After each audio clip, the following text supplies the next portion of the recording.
NIA को 18 दिन की रिमांड मिल गई है तहव्वुर राणा की, और ऐसे में तहव्वुर राणा अब बचने का उसके पास कोई रास्ता बचा नहीं है। तहव्वुर राणा को सजा क्या होगी, ये भारत की न्याय प्रणाली तय करेगी। हम अभी से नहीं बता सकते कि इसमें वक्त कितना लगेगा, लेकिन 26/11 का दर्द जिन लोगों ने झेला, जिन्होंने आतंक का वो नंगा नाच अपनी आंखों के सामने देखा, उन्होंने तहव्वुर राणा की सजा तय कर दी है।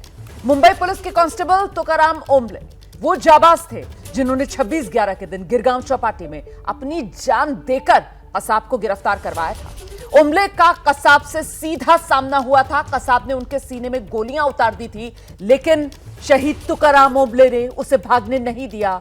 अब ओंबले का परिवार चाहता है तहव्वुर राणा को सरेआम फांसी दी जाए। पुलिस ऑफिसर हेमंत बाबदनकर कसाब के साथी आतंकी अबू इस्माइल को इन्होंने ही मार गिराया था। इन्होंने इस्माइल को 3 गोलियां मारी थी। बाबदनकर चाहते हैं तहव्वुर राणा की सजा वही हो जो कसाब की थी, मतलब फांसी।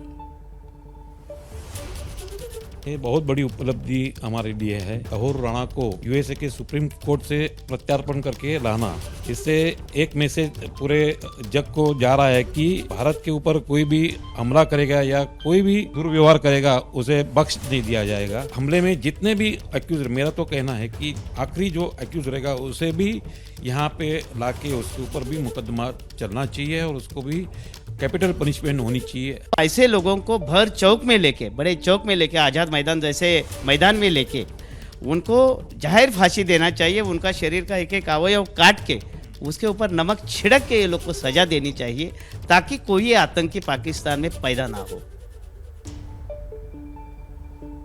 सीधे आपको लेकर चलते हैं नीरज राजपूत के पास, और जरा नीरज से ही अब इस बात को समझते हैं। नीरज, जिन धाराओं के तहत मामला दर्ज किया गया है, जो पूरी की पूरी चार्जशीट है, उसमें प्रावधान क्या है? अधिकतम सजा फांसी जो मांग की जा रही है यहाँ पर?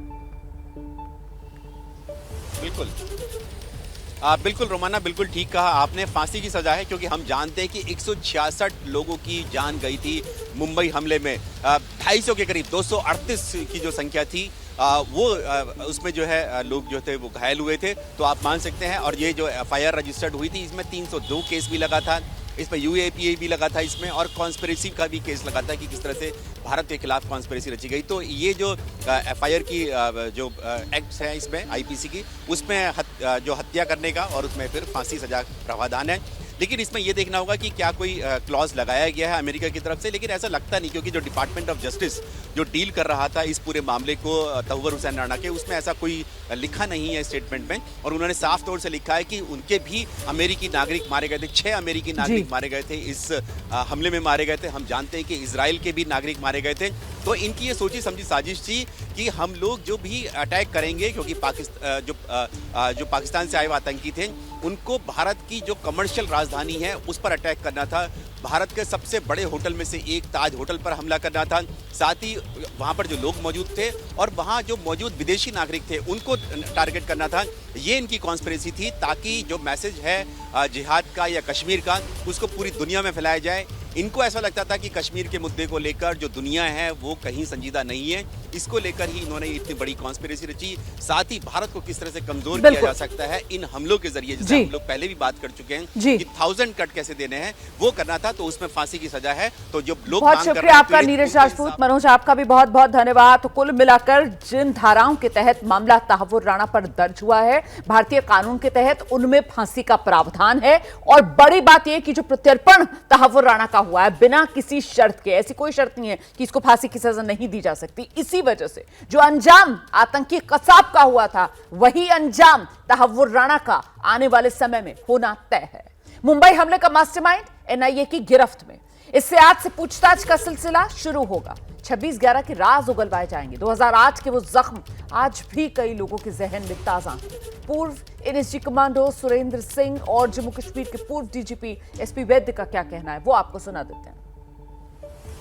आज वही मंजर सामने नजर आ रहा, रोंगटे खड़े हैं। फांसी लटकाया जाएगा, तो तब जो ना देश के अंदर एक खुशी की लहर होगी। हम लोगों को यहाँ से बुलाया, हम लोग बाई एयर यहाँ से वहाँ पहुँचे मुंबई। नरीमन हाउस के ऊपर ड्रॉप किया गया, ओबराय होटल के लिए ड्रॉप किया गया और जो ना ताज होटल के लिए ड्रॉप किया गया। 15 से 20 मिनट के अंदर जो ना नरीमन हाउस का ऑपरेशन जो ना हमारे साथियों ने ख़त्म कर दिया। 2 ताज होटल में हम लोगों ने 26-27 तारीख को दिन भर लड़ाई लड़ी, 27 तारीख की रात को लड़ी, 28 तारीख को दिन भर लड़ी, 28 तारीख की रात को लड़ी, तो 29 तारीख को सुबह वो ऑपरेशन ख़त्म हुआ था। उसी दौरान जो ना पहले हमने न्यूट्रन ताज को क्लियर किया। न्यूट्रन ताज के अंदर लगभग 22-23 मंजिल का है वो।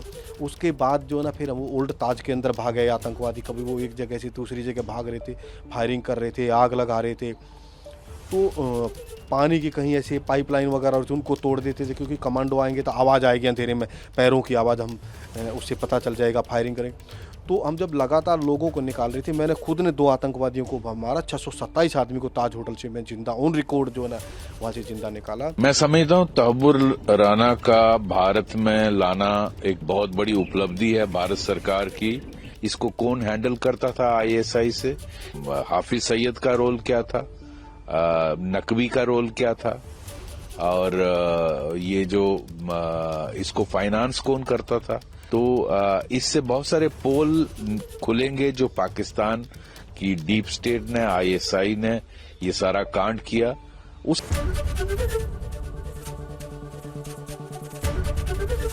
ABP गंगा, खबर आपकी, जुबान आपकी।